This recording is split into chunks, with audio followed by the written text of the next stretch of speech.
Hay un tema que sí merece preocupación, que es el tema de habilitación. El tema de habilitación recibió muchos aportes en el Congreso cuando se modificó la 135 con la 29.12.3. Si uno revisa este diario de debates, este es el diario de debates del Congreso sobre el proyecto de ley que termina siendo la 29.12.3. Acá los distintos congresistas, Lescano, Rebasa, entre otros, opinan sobre la habilitación. Y la habilitación se consagra en el 310A, segundo párrafo, ¿no? En el 1237, en el 310A, desapareció. O sea, 120 congresistas discutiendo el tema, ¿no? Priorizando ese tema, y 4 funcionarios de PCM modifican la tesis jurídica sin encontrarse mayor razonamiento dentro del decreto legislativo 1237 o en la parte de justificación. ¿A quiénes respondieron? ¿Por qué lo hicieron? O sea, ¿por qué, no sé, el representante de Procuraduría Ambiental, el de OSINFOR, el comisionado, etcétera? O sea, ¿qué razonar para hacer esta modificación? ¿A qué interés respondió su iniciativa? Nosotros, como le digo, en el diario de debate sí entendemos. Si uno va leyendo, sí va entendiendo qué tratamiento propugnaba cada congresista para que se regule esta conducta. Tú accedes al diario de debate y lees, y leyendo te enteras como ciudadano. En el caso del 1237, en 4 paredes se construyó la modificatoria y no sabemos a qué responder. Eso creo que merecería preguntársele a los funcionarios que elaboraron esta propuesta.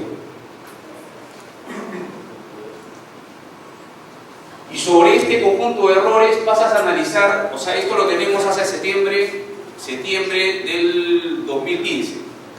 Hacia septiembre del 2015 ya se había lanzado el proyecto de presupuesto de la República, ¿no?, de cada uno de los ministerios, ¿no?, ya teniendo estos sostenes jurídicos. Cuando tú vas analizando los presupuestos de CERFOR,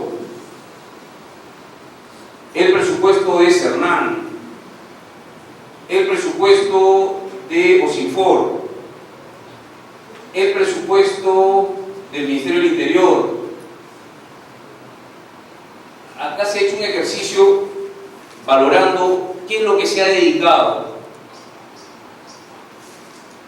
más o menos a la persecución y sanción y a la caducidad, y cómo se ha priorizado el presupuesto y qué se ha destinado a formalización, y encuentras estas diferencias.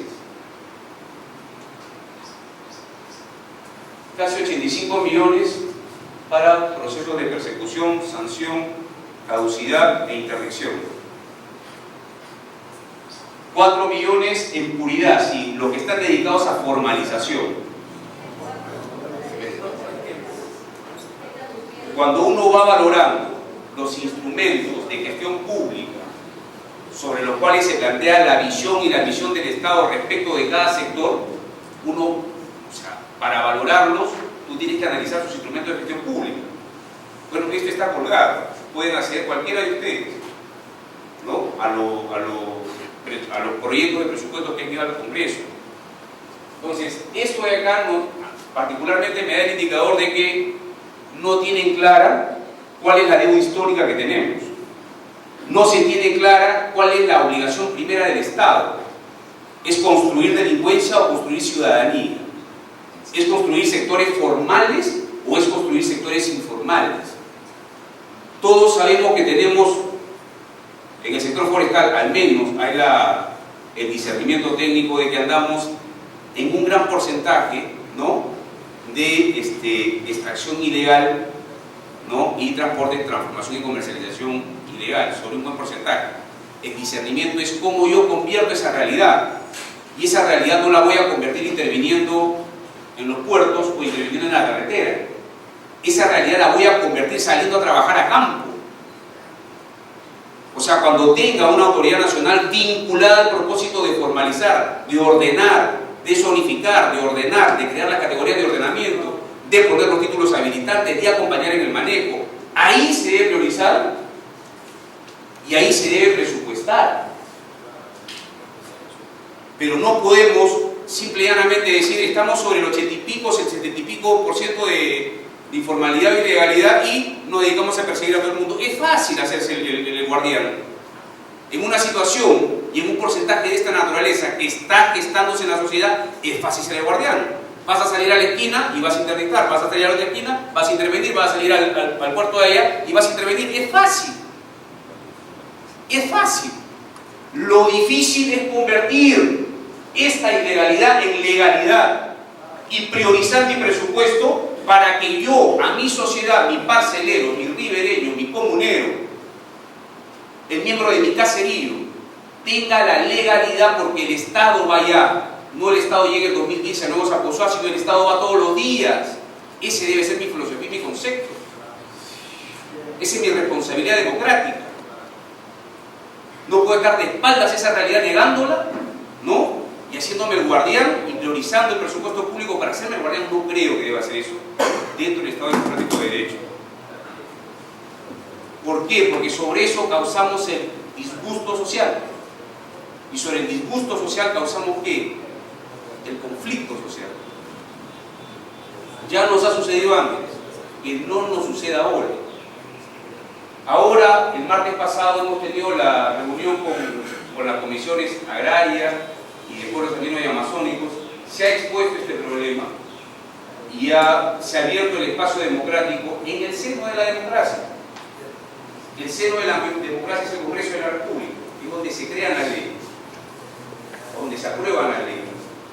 Entonces, advirtiendo que no ha habido un buen ejercicio de reflexión a nivel del Poder Ejecutivo, donde advertimos que determinados sectores del Poder Ejecutivo anda visorando solo la persecución, otro parte del Poder Ejecutivo anda visorando solo la caducidad, otro anda visorando solo la cooperación internacional, ¿no? Y ver cómo me tomo la foto en la COP, en la embajada, en el cóctel, hablando de conservación con el polo y con el corazoncito acá verde, sin pisar campo, sin pisar Nuevos Aposoa.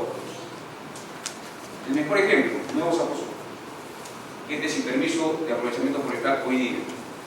Y gente que ha sido intervenida, entiendo, hace 2 meses acá en el puerto de Yanacocha.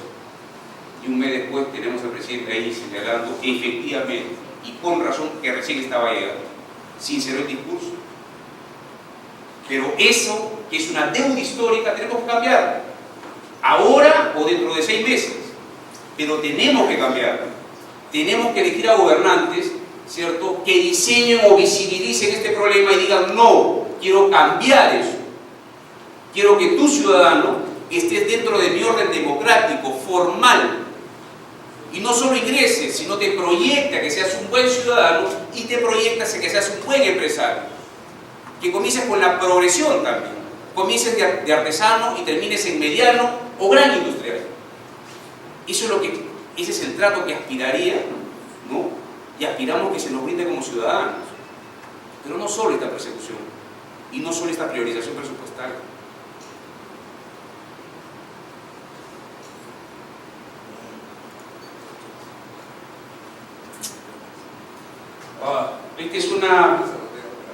Esta es una anécdota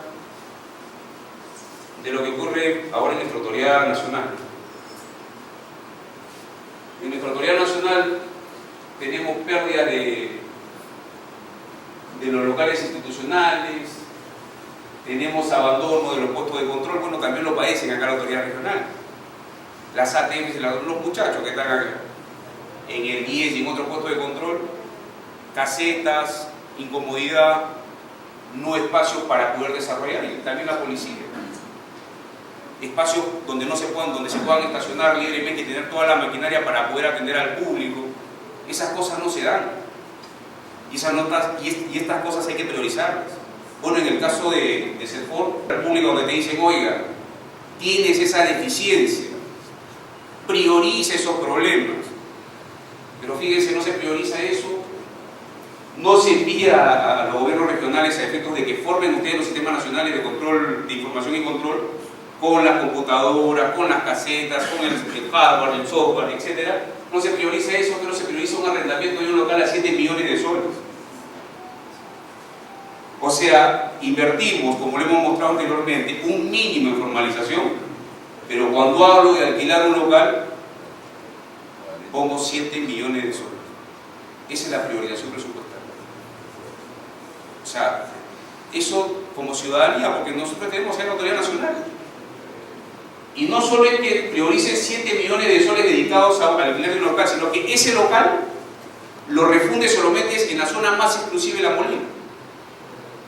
O sea, cualquiera de los comuneros que está acá, o de los parceleros, o de los miembros de los caseríos, cuando van a Lima, normalmente ya tienen identificado a San Isidro, a Petirrojo, ¿cierto? Sabe que ahí estuvo la intendencia, estuvo la DGF y ahora está CEFOR. ¿O no? ¿Está en sus cabezas eso o no? Ahora, de San Isidro vas a pasar al mejor espacio y exclusivo de La Molina, por la zona de Raúl Ferrero, exclusivísimo. De repente bueno para la foto de la COP, del embajado de Cóctel. O de repente nos estamos separando más de la selva, o de la sierra, o de la costa rural. Me estoy alejando más. Y priorizo mi presupuesto más allá. Y me alejo más y más. Y mi sector perseguido con la 1220, perseguido con la 1237, y no saqué las normas complementarias, y no saqué el plan de adecuación, y derogué todo y dejé vacío a todo el mundo. Esa es la realidad que tenemos. Y creo que esa realidad como ciudadanos también debemos preguntar, oiga, ¿por qué se trabaja así? ¿Por qué no merecemos funcionarios más diligentes?